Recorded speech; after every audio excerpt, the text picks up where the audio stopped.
Good news! Central Americano MBBS just 34 lakhs. Columbus Central University.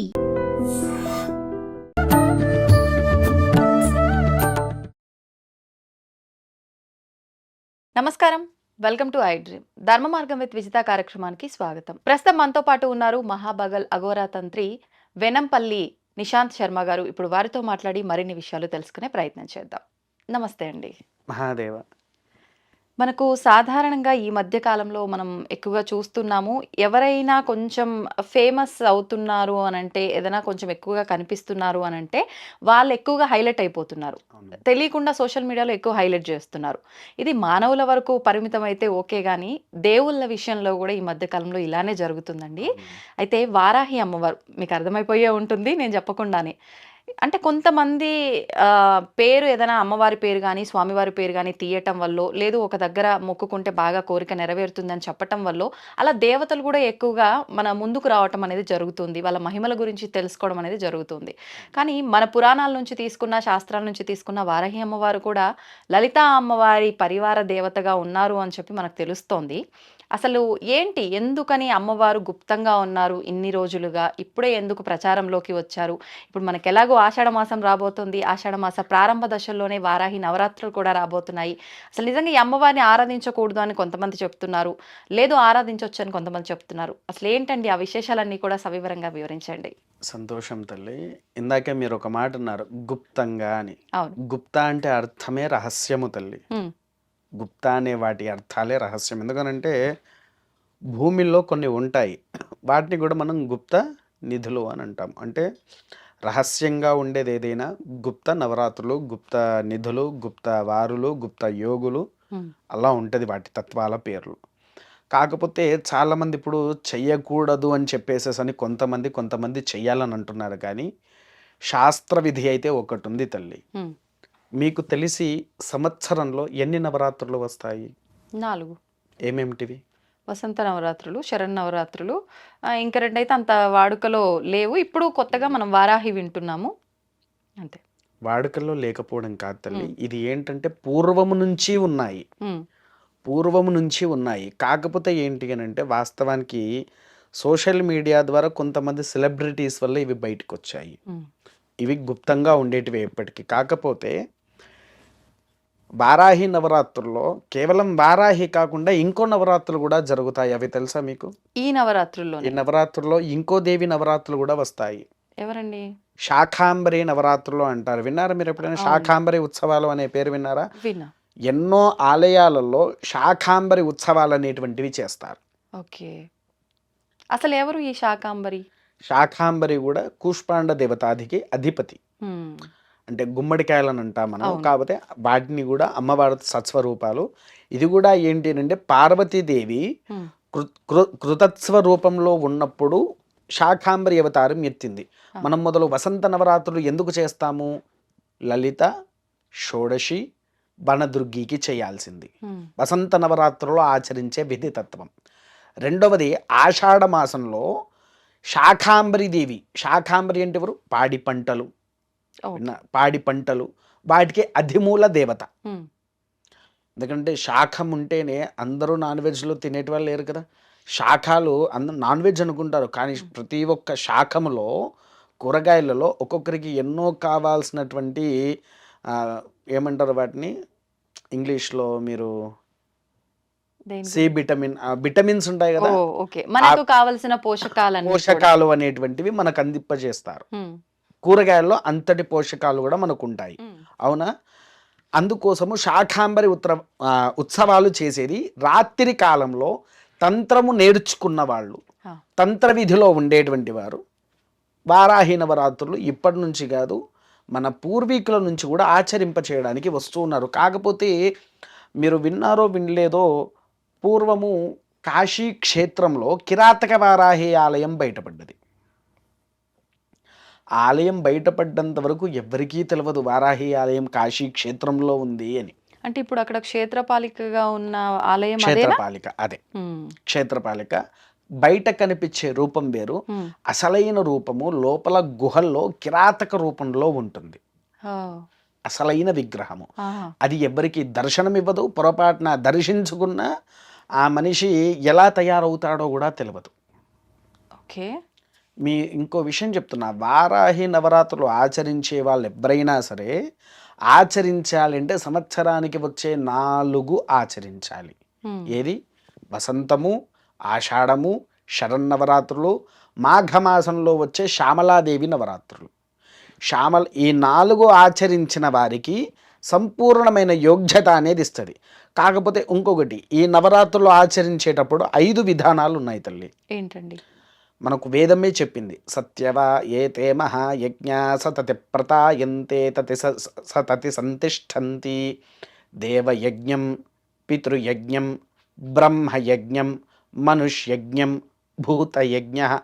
ఈ ఐదు యజ్ఞాలు ఎవరైతే ఆచరిస్తారో వారి ఇంట్లో ప్రతి ఒక్క అమ్మవారి సత్స్వరూపాలు నివసిస్తాయి అనేటువంటిది శాస్త్రం ఉంది. మీరు లలిత చదువుతారా తల్లి? లేదు. పోనీ ఎప్పుడైనా విన్నారా లలిత? అందులో పంచయజ్ఞ ప్రియ అనే ఒక శ్లోకం కూడా వస్తుంది మనకు. ఈ పంచయజ్ఞాలే ఈ ఐదు యజ్ఞాలు. ఈ 5 యజ్ఞాలు అంటే ఏంటనుకుంటున్నారు? దేవయజ్ఞం, మనం ఇంట్లో నిత్యంగా దేవుడికి చేసే దీపారాధన కానివ్వండి, మనం ఇంట్లో దేవతార్చన యథావిధిగా అయితే ఆచరిస్తామో అది ఖచ్చితంగా ఆచరింప చేయాలి. అది దేవయజ్ఞం. బ్రహ్మయజ్ఞం అంటే ఏంటి?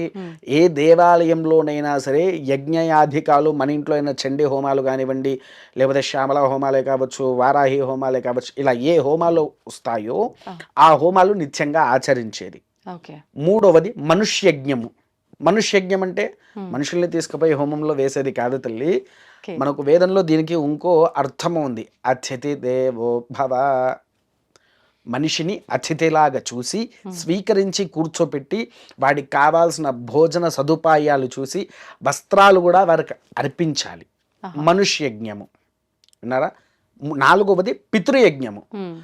తండ్రి ఎప్పుడైతే మరణిస్తాడో ఖచ్చితంగా ప్రతిరోజు కాదు, నెల చేసేటువంటి పిండ యజ్ఞాలు, సంవత్సరానికి చేసే పిండు కార్యక్రమాలు, తర్వాత అమావాస్య రోజున తల్లిదండ్రులకు సూర్యుడు ఉదయించే క్రమంలో పితృతర్పణాలు వదలాలి. పితృయజ్ఞము అంటారు ఇది. ఆఖరిది భూతయజ్ఞము. భూతయజ్ఞం అంటే మీకు తెలిసిందేంటి తల్లి? ఏదో భూత ప్రేత పిశాచాలు అనుకుంటారు ఇక్కడ, కానీ కాదు తల్లి. భూతయజ్ఞం అంటే యక్ష్యాధిక శునకాధి రూపాలు, అంటే పక్షులు, కుక్కలు, ఆవులు ఇవి ఉంటాయి. ఎందుకనంటే చిన్న విషయం అడుగుతామ్మా. ఒక ఆవు ఉంది, మన ఇంటికే వచ్చింది, నాకు ఒక రూము కావాలి అని అడుగుతుందా? అడగదు. పోనీ రూమ్లో ఒక బెడ్ కావాలి అని అడుగుద్దా? ఏసీ కావాలి, పంచభక్ష పరవాన్నాలు కావాలని ఏవైనా, కుక్క అయినా పక్షి అయినా ఏవైనా అడుగుతుందా? ఏది కూడా నోరు తెరిచి అడగదు, అడగలేదు. మనం ఏం చేస్తాము? మనలో ఉన్న దాంట్లో నుంచి వాటికి కాస్త భోజనం, దాని కడుపు నిండడమే భూత యజ్ఞము అంటారు తల్లి.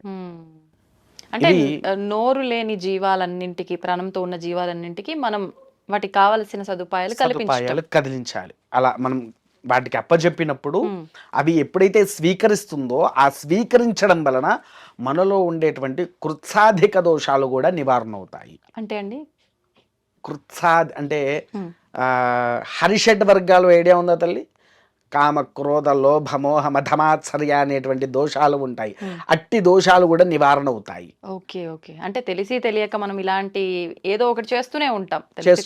అవును. అటువంటి వాటికి మనం నిత్యం చేసే ఇలాంటి క్రతువుల వల్ల దోష పరిహారం పోతుంది. ఈ 4 నవరాత్రులు చేయాలంటే, ఎందుకంటే వారాహి నవరాత్రుల్లో కిరాతిక వారాహి, చాండాలి వారాహి, ముక్తి వారాహి అని 3 మొత్తం ఉగ్ర రూపం, ఉగ్ర రూపాల్లో ఉంటాయి. అక్కడ ఆచరించే విధానాలు తేడా కొడితే పూర్వంలో ఏంటంటే తంత్ర విధులతో సహా రక్తం కక్కి మరణించిన వాళ్ళు చాలా మంది ఉన్నారు. లోపం వచ్చినందుకే, కేవలం పూజలో లోపం వచ్చినందుకు. కాకపోతే ఇక్కడ ఏం చేయాలి? మీరు వారాహిదేవి విగ్రహాన్ని పెట్టండి, వారాహిదేవి ఫోటో కూడా పెట్టండి, వాటికి శాఖ కూరగాయలతో మాల తయారు చేసి వేసి శాఖాంబరి రూపంలో కొలవండి. అప్పుడు మన సాత్విక రూపంలో ఉంటుంది, సాత్విక ఆహారంలో ఉంటుంది. అమ్మవారికి ఈ రకంగానే చెయ్యాలి ఉన్నది, తంత్ర విధిలో ఉన్నది, కానీ శాక్తేయ పరంగా లేదు. శాక్తేయం అంటారా? శాక్తేయధికం అనేది వామాచారానికి, దక్షిణాచారానికి సంబంధించింది కూడా. శాక్తేయం అనేటువంటిది అమ్మవారి సత్స్వరూపాలకు ఉండేటువంటి ఒక విధానమైన ఆచారము. శాక్తేయాచారం ఉమ్, విన్నారా? ఉమ్, ఈ శాక్తేయాచారాన్ని మనం ఎప్పుడైతే ఆచరిస్తామో వారిలో ఉండేటువంటి సకల దరిద్రాలను కూడా తొలగించి ఉమ్. తల్లి యొక్క ఆశీర్వచనము కుమారుడికి కానీ కుమార్తెకి కానీ దక్కుద్ది. ఓకే. ఇప్పుడు మీరు చెప్పిన ఈ 3 ఉగ్ర రూపాలు కాబట్టి శాకాంబరి రూపంలో ఆరాధించొచ్చు. అంటే అది ఉపాసనా పరుల ఎవరైనా కూడా ఆరాధించొచ్చు మా బోటి వాళ్ళు? ప్రతి ఒక్కరూ శాకాంబరి రూపంలో ఎవరైనా ఆచరించవచ్చు తల్లి. ఉమ్, ఉపాసకులు ఆచరించాలంటే ఉపాసకుడు ఆచరించేది మీకు చెప్పాడు, చెప్పరు ఎలా చేయాలో కూడా చెప్పాడు. చెప్పరు. విధి తత్వం విధి అని చెప్పేవాడు ఒక్కళ్ళేడు. ఉమ్, విన్నారు? ఎందుకనంటే ఒకవేళ చెప్పిన దీనికి ఇంకో విధానం ఉంది. అమృత వచనం మహాపాపము ఉమ్, అంటే అర్థమైంది అది. అలా. అమృత వచనం మంచి చెప్పడము మహాపాపము. అదేంటండి? అమ్మ ఇప్పుడు నేను నీకు చెప్పా తల్లి, ఉమ్, నేను చెప్పింది నువ్వు ఆచరించలేదు. ఉమ్. ఆచరించకపోయేసరికి పాపం ఎవరికి వచ్చింది? చెప్పిన వాళ్ళకి వస్తుందా? అవునమ్మా. ఓ, విన్నారా? అంటే మంచికి పోతే చెడెదురైంది అన్నట్టు ఇదేనేమో. వెరీ గుడ్, కరెక్ట్ చెప్పారు. ఉమ్, మంచికి పోతే చెడదు. కాకపోతే ఇక్కడ ఏంటి అని అంటే 80% నాకు వస్తుంది, 20% ఆచరించినందుకు నీకు వస్తుంది. ఓకే. అంటే ఏ పని చేసినా అది మాట మాట్లాడినా ఆచితూచి అడుగు వెయ్యాలనటం ఇదే అన్నమాట అర్థం. ఇదే వేయాలి. మీకు ఇందులో ఇంకో చిన్న రహస్యం చెప్తా. చెప్పండి. ఇప్పుడు ఒక కుమారుడు ఉన్నాడు, ఉమ్, తల్లి చెప్తుంది, ఉమ్, ఎరా నాన్న అటు పోకు, ముళ్ళులు ఉన్నాయిరా నాన్న అని చెప్పేసి అంటాడు. అవును. ఈ పిల్లవాడు ఏం చేస్తాడు? పోతాడు, దాన్ని తొక్కేస్తాడు. ఏమైంది? రక్తం వచ్చింది, కాస్త నొప్పి అనుభవించింది. ఉమ్, కానీ ఈ తల్లి ఎంత మనసు క్షోభపడుతూ ఉంటుంది. అల్లాడిపోతుంది. ఒక తల్లిగా అయ్యో చెప్తే వినలేదే నాయన అని ఒక తల్లి కొడుకు రక్తం చూసేసరికి కలకలా అల్లాడిపోతూ ఉంటుంది.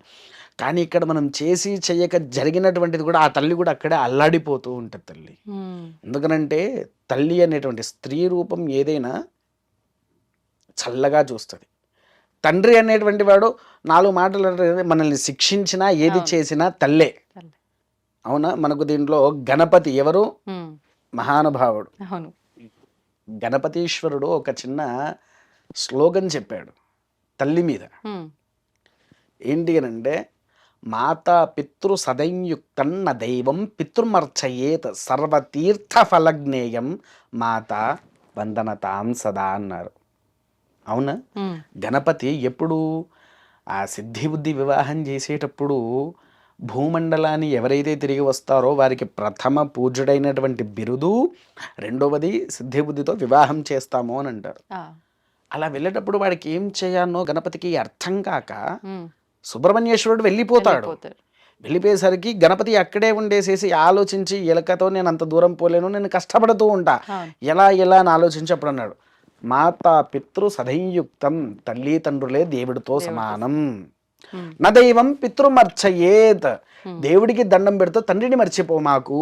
ఉమ్, నా దైవం పితృమర్చయేత్ సర్వతీర్థ ఫలజ్ఞేయం, అంటే తీర్థము అంటే మనం తాగే తీర్థాలు కాదు, ఎన్ని నదులు, పుణ్యక్షేత్రాలు ఉన్నాయో అన్ని పుణ్యక్షేత్రాలు తిరిగినా మాతా వందనతాం సదా. ఒక్క తల్లికి నీవు ఎప్పుడైతే నమస్కరిస్తున్నావో ఆ నమస్కరించడం వలన నువ్వన్ని తీర్థాలకు కూడా పోయి వచ్చిన వాడివే. ప్రతి ఒక్క మాతృదేవత యొక్క యోగ్యతను పొందిన వాళ్ళమే అవుతాము. ఉమ్, అంత గొప్ప శ్లోకాన్ని గణపతుల వారు నిర్ణయించి రచయించి రాసినటువంటి శ్లోకం అది. ఉమ్, ఆ క్షణమున అలా ఎప్పుడైనా సరే నవరాత్రుల్లో తల్లి అనేటువంటిది పిల్లల్ని అలానే రక్షిస్తుంది. ఎందుకనంటే ఏదైనా మనసు శుద్ధితో చేయాలి. భగవంతుల వారు ఎప్పుడు ఏం కోరుకుంటారంటే, ఉమ్, శరీర శుద్ధి అడుగుతాడా? అడగాడు. వస్త్రశుద్ధి అడుగుతాడా? అడగాడు. కొంతమంది దేవాలయం దగ్గరకు వచ్చి నేను తాగి ఉన్నా, నేను గుళ్ళోకి రాను, నేను మాంసం తిన్నా, గుళ్ళోకి రాను అని అంటారు. ఉమ్, కానీ భగవంతులు చెప్పింది ఏంటి? నీ మనసు నిష్కలమైన భక్తి ఉన్నప్పుడు నన్ను నువ్వు ఎలా కొలిచినా కూడా నేను అభ్యంతరం చెప్పను అని అన్నారు. అవునా అంటారా? తప్పులేదంటారా? తప్పెలా ఉన్నదమ్మా? భక్త కన్నప్ప భక్తితో మాంసాన్ని తీసుకపోయి నైవేద్యం పెట్టాడు, ఉమ్, మరి కోపగించుకున్నాడా? దీనికి ఒక చిన్న అర్థం చెప్తాను. రాముల వారి కాలంలో జరిగినటువంటి చిన్న కథ ఇది, నిజంగా జరిగిన కథ రాముల వారి కాలంలో. అలాంటప్పుడు నేను అప్పుడు పుట్టిలేను, నేను కూడా విన్న కథనే. ఒకరోజు హనుమంతుల వారు భూమండలంలో తిరుగుతూ ఉన్నారు. తిరుగుతూ ఉంటే ఒక మనిషి ఈశాన్య భాగము అంటే మన వాష్రూమ్లో కూర్చున్నాడు.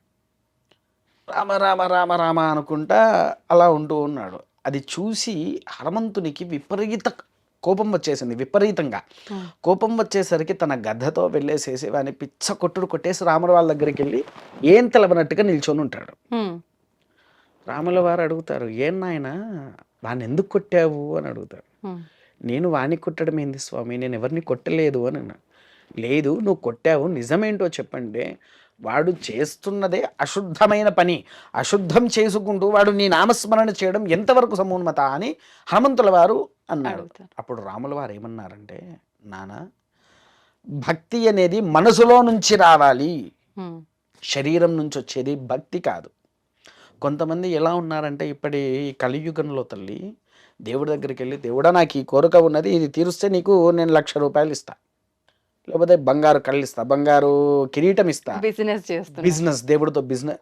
అది ఎప్పుడు భగవంతుడు స్వీకరించాడు. ఉమ్, నిష్కలమైన భక్తి ఉండాలి, ఎటువంటి ఆలోచన లేని ఎటువంటి ఆశ లేని జీవితంతో ఆ భక్తి మనం ఎప్పుడైతే భగవంతులకు చూపిస్తామో అప్పుడు మనకంటూ ఒక విధి తత్వాలు యోగ్యత మనం చెంది స్వామివారి అమ్మవారి యొక్క అనుగ్రహాలను పొందుతాం. ఓకే. విన్నారా? కాకపోతే ఒకటమ్మా, నవరాత్రులు ఆచరించాలంటే ఈ 4 నవరాత్రులు ఆచరించాల్సిందే, లేదా శరన్నవరాత్రులు ఒకటే ఆచరించండి, మిగిలినవి ఆపేసుకోండి. ఉమ్, ఒకటి ఇందులో ఇంకో ఉదాహరణ చెప్పమంటారా? ఆ. అందరికీ తెలిసే ఉదాహరణ, అన్నం ఒకటి ముందు పెట్టుకుంటే కడుపు నిండుతుందా? నిండదు కదా. మరి దానికి ఏం చేసుకోవాలి? కావాల్సినవన్నీ ఉండాల్సిందే. కూర, కూర పప్పు, ఉండాలి, పప్పు పెరుగు, ఉండాలి, చారు. పెరుగు ఉండాలి, చారు ఉండాలి, అవును. అన్నీ ఉండాలి. అవన్నీ కలిస్తేనే కలిపి ఏకమవుతాది. ఏకమయ్యి శరీరంలోకి పోయి మనిషి యొక్క ఆకలి నిండుద్ది. అవునండి. అవునా? ఈ 4 కూడా మనం ఆచరించినప్పుడే అప్పుడు దాని పూర్తి ఫలము, ఉమ్, అంటే ఒక అమ్మవారి సంపూర్ణమైన శక్తి ఏదైతే ఉందో ఉమ్, అది మనం అందుకోగలుగుతాము. మీరు ఇక్కడ ఇంకొకటి చూడండి, ఇదే ఆషాఢ మాసంలో వారాహి నవరాత్రులతో పాటు ఉమ్, గ్రామరక్షకి దేవతలకు కూడా బోనాలు అనేటువంటివి జరుగుతాయి. అవునండి. మన దగ్గరనే కాదు, యావత్ భారతదేశం మొత్తం జరుగుతాయి. అంతటా ఉందా బోనాలు? అంతటా ఉంటాయి తల్లి బోనాలు అనేది. కాకపోతే బోనం అనేది ఎక్కువగా పెట్టేది రాగుల జావతో అంబలి తయారు చేస్తాం కదా, ఆ. అంబలితో పెట్టాలి. ఇప్పుడు ఏది పడితే అది పెడుతున్నారు, విన్నారా? ఈ ఆషాఢ మాసంలో ఏంటంటే అటు గ్రామ దేవతలు, ఈమె కూడా ఎవరు గ్రామ దేవతనే, వారాహి గ్రామ రక్షకి.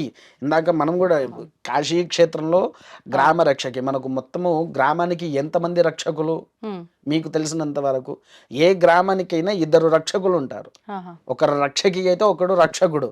ఆ, మొదటిది కాలభైరవుడు తల్లి, రెండవది వారాహి. వీళ్లకు చేయాలి మొదలు, వీళ్లకు ఆచరింపజేసిన తర్వాతనే మనం మిగిలిన ఏ సత్స్వరూపాలకైనా చెయ్యవచ్చు. చేయొచ్చు. ఇలా ఆచరిస్తే మనం నవరాత్రులు యథావిధిగా ఆచరింప చేసుకోవడానికి ఎటువంటి అభ్యంతరము లేదు. ఓకే.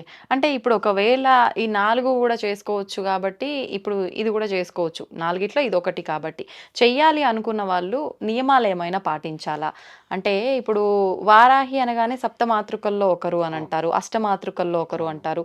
మళ్ళీ నవరాత్రులు అంటే 9 రోజులు 9 రూపాయల అమ్మవారిని ఆరాధించాలంటారు. మరి అష్టమాతృకలుగా తీసుకున్నా 8, సప్తమాతృకలుగా తీసుకున్నా 7. మరి 9 రోజులు ఎవరిని ఆరాధించాలి, ఏంటి నియమాలు, ఏం పాటించాలి? దీక్ష అనుకుంటారు కొంతమంది, దీక్ష ఎలా? దీక్ష తీసుకుంటేనే అన్ని ఆచరించాలి తల్లి. ఉమ్, దీక్ష లేకుండా మామూలుగా ఆచరించేటి వాళ్ళు ఉమ్, ఉపవాసం ఉండి ఎలా అయినా ఉన్నా సరిపోతుంది. కాకపోతే ఏంటి అంటే బ్రహ్మచర్యము ముఖ్యం. ఓకే. బ్రహ్మచర్యం అనేది ముఖ్యమైంది. రెండవది ఏంటంటే మాంసాహారాలను దూరం పెట్టాలి. ఉమ్, మత్తు పదార్థాలు స్వీకరించే వాళ్ళు వాటిని కూడా దూరం పెట్టేసేయాలి. ఉమ్, మిగిలిన యథావిధిగా ఎలా ఆచరించినా కూడా తప్పు లేదు. ఓకే. విన్నారా? ముఖ్యమైనది ఇవే. ఉమ్, ఇలా ఇది ఆచరింప చేసుకుంటూ పోతుంటే సకల యోగ్యత అనేది వాళ్ళకు దక్కుద్ది. తర్వాత మాల అంటారా? వారాహి మాల కొంతమంది పసుపు రంగు వస్త్రాలు అంటున్నారు, పసుపు రంగు వస్త్రాలు కాదు. ఉమ్, మరి ఎరుపు రంగు వస్త్రాలు అంటున్నారు ఇంకొంతమంది, ఎరుపు రంగు వస్త్రాలు కూడా కాదు. ఉమ్, 2 వస్త్రాలు అమ్మవారికి వాడేది, శ్వేత నలుపు వర్ణాలు మాత్రమే. అవునా? శ్వేతవారాహి మీరు ఎప్పుడైనా చూసారా? లేదు. శ్వేతవారాహి దేవాలయం కూడా చూడలేదా? ఆహా. పోనీ మీకు తెలిసినంత వరకు మామూలుగా అంటే మామూలుగా వారాహి అంటే ఒక్కరే అని విన్నాం కానీ, ఇలా మళ్ళీ ఇందులో కూడా స్వరూపాలు ఉన్నాయి అని చెప్పి ఇదంతా తెలీదు. తెలియదా? సరే, నేను మీకు అయిపోయిన తర్వాత ఒక పోస్ట్ చూపిస్తా. అంటే మా దేవాలయంలో వారాహి నవరాత్రులు చేస్తున్నాం కదా, ఉమ్, దానికి సంబంధించిన ఒక పోస్ట్ చూపిస్తా. మీరు వారాహి యొక్క అమ్మవారి రూపాలను అందులో చదువుకోండి. ఓకే. కొన్ని రూపాలు అందులో, అంటే 9 రోజులు అందరికీ కావాల్సిన రూపాలు అందులో ఉంటుంది. చేసి రాసి పెట్టేసా అన్నట్టు. ఓకే. సో ఆ విధమైనటువంటి నామాలతో అమ్మవారిని ఆచరించవచ్చు. అది ఎక్కడ వామాచార పద్ధతిలో కాదు, ఓకే. దక్షిణాచార పద్ధతిలో సక్రమంగా ఉదయం కాలం. కాకపోతే ఒకటి, ఉదయం పూట మీరు ఆచరించాలి అని అనుకుంటే వారాహిదేవికి తెల్లవారుజామున బ్రాహ్మీ కాలంలో దీపారాధన చేయండి. మధ్యాహ్నము 12 గంటలకు సరిగ్గా అమ్మవారికి భోజనం పెట్టండి. అంటే ఇంత ప్రసాదము అమ్మవారి కోసం కేవలం వండి అది నివేదన పెట్టాలి. ఇవి 2 ఆచరిస్తే చాలమ్మా, మిగిలిన ఏం రాత్రి అవసరం లేదు. సమయంలో కాదా అమ్మవారికి ఆరాధన? మామూలుగా అదే చెప్తూ ఉంటారు కదా. దక్షిణాచార పద్ధతి నేను చెప్తున్నది. దక్షిణాచారంలో అయితే ఇప్పుడు మీరు చెప్పినట్టుగా నేను బ్రాహ్మీ చెప్పినట్టు. ముహూర్తంలో విన్నారా? మధ్యాహ్నం రాత్రి కాలంలో చేయాలంటే దక్షిణాచారంలో చెయ్యవచ్చు. కాకపోతే దక్షిణాచారంలో హోమ విధులు ఉంటాయి. రాత్రి పూట హోమం చేయాల్సి. హోమం ఆచరించాలి. అది హోమం ఆచరించాలంటే కొంతమంది చేసుకుంటారు, అవ్వదు. కొంతమంది చేసుకోలేరు. అది అబ్బని ముచ్చట. అందుకోసం ఈ విధంగా చేస్తే సరిపోతుంది తల్లి. ఓకే. సాయంకాలం ఏంటంటే యథావిధిగా ఉదయము సాయంత్రం, ఎందుకనంటే మనం సూర్యుడు లేనిది ఉండలేము, సూర్యుడు వెళ్ళిపోయిన తర్వాత లైటు లేనిది ఉండలేము. అవును. కాకపోతే భగవంతుని దగ్గరైనా ఎక్కడైనా ఆ దీపారాధన అనేటువంటిది ముఖ్యం. అది ఉదయము సాయంత్రము దీపారాధన చేస్తే ఇంకా అద్భుతం అది. ఇప్పుడు వారాహి అమ్మవారు అని అంటే మహిష వారాహి అని చెప్పి గేదె మీద అమ్మవారు ఉంటారు అని చెప్పి. ఎనిమిదో రోజు వస్తారు తల్లి. అదే రోజు మహిషాసురమర్థిని జయంతి కూడా. ఆహా. ఈ నవరాత్రుల్లో మహిషాసురమర్థిని దేవి జయంతి కూడా వచ్చేదే అదే రోజు వస్తుంది. మనకు 3వ తారీఖు వస్తుంది తల్లి. అది 3వ తారీఖు, అంతే 3వ తారీఖు రోజున మహిషాసురమర్థిని జయంతి. మహిషాసుర రూపంలో కూడా అమ్మవారు కొలువై ఉంటది. అది కూడా మేక మీదనే. మీకు ఇందులో ఇంకో విషయం చెప్తా. కొన్ని గ్రామాలలో ముసలమ్మ అనే ఆలయం ఉంటది. విన్నారా పేరు ఎప్పుడైనా? వినలేదండి. వినలేదా? ముసలమ్మ దేవత? దేవత. ఆహా. అమ్మవారి రూపం మేక తల. ఓ. అమ్మవారి ఎక్కడుంది రూపం. ప్రత్యేకించి ఈ ఆలయం? ఈ ఆలయం నాకు తెలిసి 2 చోట్లలో నేను చూసా. ఇంకొన్ని చోట్లలో కూడా ఉంది. కాకపోతే ఆ ఊర్లో ఉన్నాయని తెలుసు కానీ నేను వెళ్ళి చూడలేదు. ఒకటేమో వరంగల్లో డిజిల్ కాలనీలో ఉంది. ఆహా. ఇంకొకటి వరంగల్ నుంచి అంటే మన నరసంపేట నుంచి ఇల్లందు వెళ్ళే అడవి ప్రాంతం ఉంది. అక్కడ అమ్మవారి అమ్మవారు అంటే ఎవరైనా చెప్తారు. ప్రతి ఆదివారం అక్కడ అమ్మవారికి ఉత్సవాలు జరుగుతాయి. ప్రతి ఆదివారం ఆ చుట్టుపక్కల ఉండే జనాలు కూడా వచ్చి అక్కడ అమ్మవారికి వాళ్ళ మొక్కులు అవన్నీ తీర్చుకుంటూ ఉంటారు. ఇవి ముసలమ్మ ఆలయాలు అంటారు. ఓకే. అక్కడ అమ్మవారు పూర్వం మేక రూపంలోనే వెలిసింది అక్కడ. తర్వాత ఇప్పుడు విగ్రహాన్ని పెట్టి అమ్మవారి ఆలయం చాలా పెద్ద ఎత్తున మంచిగా కట్టారు అక్కడ. ఓకే. ఓకే. విన్నారా తల్లి? ఈ ముసలమ్మ అమ్మవారిని కూడా ఈ వారాహి దేవతతో కొలవచ్చు. ఇప్పుడు అమ్మవారికి వాహనం ఏంటండి? వారాహి అమ్మవారికి వారాహిదేవికి వాహనం అనేటువంటిది లేదు లేదా? తల్లి. అసలు లేదు. ధర్మంగానే లేదు. ఎందుకు అని అంటారా? ఆమెనే అసలు వారాహి అధిదేవత ప్రత్యధి దేవత కింద ఉన్న వ్యక్తులు. అవును. ఎవరికి? శ్యామలాదేవికి. దేవికి. శ్యామలాదేవికి ఎవరు? అటు ప్రత్యంగిర, ఇటు వారాహి. వీళ్ళిద్దరు అధిదేవత ప్రత్యధి దేవతలు. అవును. శ్యామలాదేవికి. అందుకోసం ఏంటి అని అంటే ఆ అమ్మ వాహనం వాడదు. ఓకే. అన్నారా తల్లి?